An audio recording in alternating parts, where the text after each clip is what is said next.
रीवा में आजादी का अमृत महोत्सव 78वें स्वतंत्रता दिवस पर नए जोश, उमंग और देशभक्ति के रंगों से सराबोर दिखा।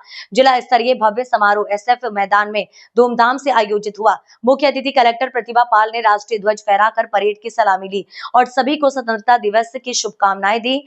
सुबह से ही एसएफ मैदान में माहौल देशभक्ति के रंग में रंगा नजर आया।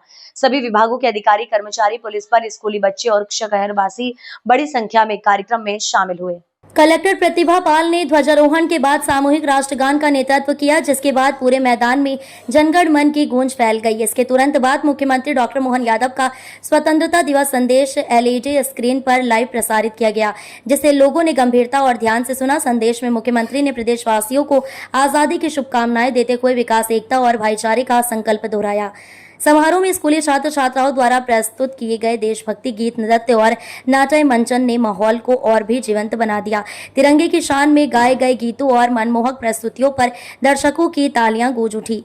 परेड में पुलिस बल, एनसीसी कैडेट्स और अन्य दलों ने अनुशासन और समर्पण का शानदार प्रदर्शन किया। प्रधानमंत्री श्री नरेंद्र मोदी के आत्मनिर्भर और विकसित भारत के विजन को लेकर माननीय मुख्यमंत्री जी ने आत्मनिर्भर और विकसित मध्य प्रदेश का जो रोड मैप बनाया है, उससे निश्चित ही प्रदेश प्रगति का नया अध्याय लिखे। भाइयों और बहनों, माननीय प्रधानमंत्री जी के मार्गदर्शन एवं माननीय मुख्यमंत्री जी के नेतृत्व में विकसित मध्य प्रदेश का लक्ष्य साकार करने के लिए विकसित जिले की संकल्पना और योजना के साथ हम आगे बढ़ रहे हैं। हमारे जिले की अपनी क्षमताएं, आकांक्षाएं, अवसर और चुनौतियां हैं। यही हमारे जिले की विशेष बनाती है।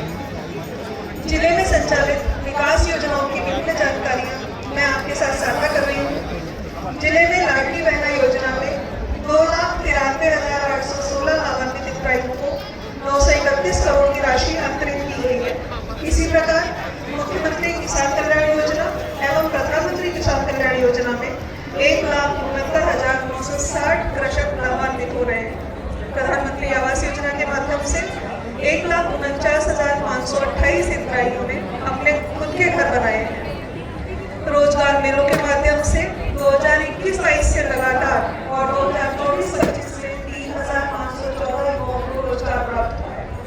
किसान ब्याज माफी योजना अंतर्गत 16,221 कृषकों का राशि ₹22 करोड़ माफ किए गए हैं।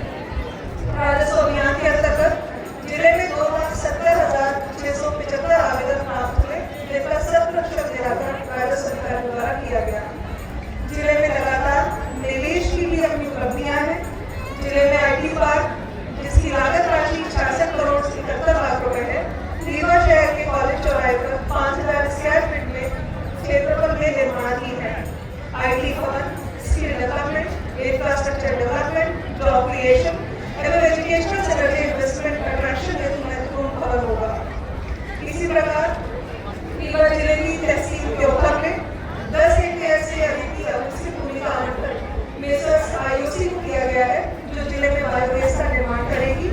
साथ ही त्योहार की 5 हेक्टेयर अविकसित भूमि मेसर्स शीतल इंडस्ट्री प्राइवेट लिमिटेड को आवंटित की गई है। ग्रामीणों को पेयजल उपलब्ध कराने हेतु कंदेला ग्रामीण समूह जल प्रदाय योजना, रीवा बाणसागर समूह जल प्रदाय योजना एवं टमस ग्रामीण समूह जल प्रदाय योजना, जिसकी लागत राशि 3,421 करोड़ रुपए है, जिससे 2,397 गाँव लाभान्वित होंगे, निर्माणाधीन है। इसी प्रकार यातायात को सुगम बनाने के लिए बेला टू सिपरा रिंग रोड, जिसकी कुल लंबाई 13 किलोमीटर है, 6 लेन से इसका भी कार्य प्रगतिरत है। रीवा जिले में 3 बृहद गौशालाएं संचालित है, अन्य निर्माणाधीन है, जिसमें बचावा मामा गौवंश अभ्यारण्य, जिसकी 55 एकड़ भूमि पर 8,000 गौवंश रखने की क्षमता निर्धारित की गई है, संचालित है। साथ ही हिनोली धाम, जिसका क्षेत्रफल 123 एकड़ है, जिसमें 20,000 गौवंश रखने की क्षमता होगी। हरदी, जिसमें 30 एकड़ भूमि पर 5,000 गौवंश रखने की क्षमता होगी, तो शीघ्र ही बंद करके कार्य के लिए समर्पित की जाएगी। शिक्षा के क्षेत्र में पूरे जिले में 8 मुख्यमंत्री शांतिवनी विद्यालय, जिनकी लागत राशि 363 करोड़ रुपए है, वो भी निर्माणाधीन है। रीवा जिले से मध्य प्रदेश की प्रावीण्य सूची में कक्षा 10वीं के 16, कक्षा 12वीं के 14 छात्र छात्राओं ने प्रथम स्थान प्राप्त किया है। जिले की शिक्षा गुणवत्ता में निरंतर सुधार हो रहा है। इसी प्रकार जिले में स्वास्थ्य सुविधाओं के विस्तार क्षेत्र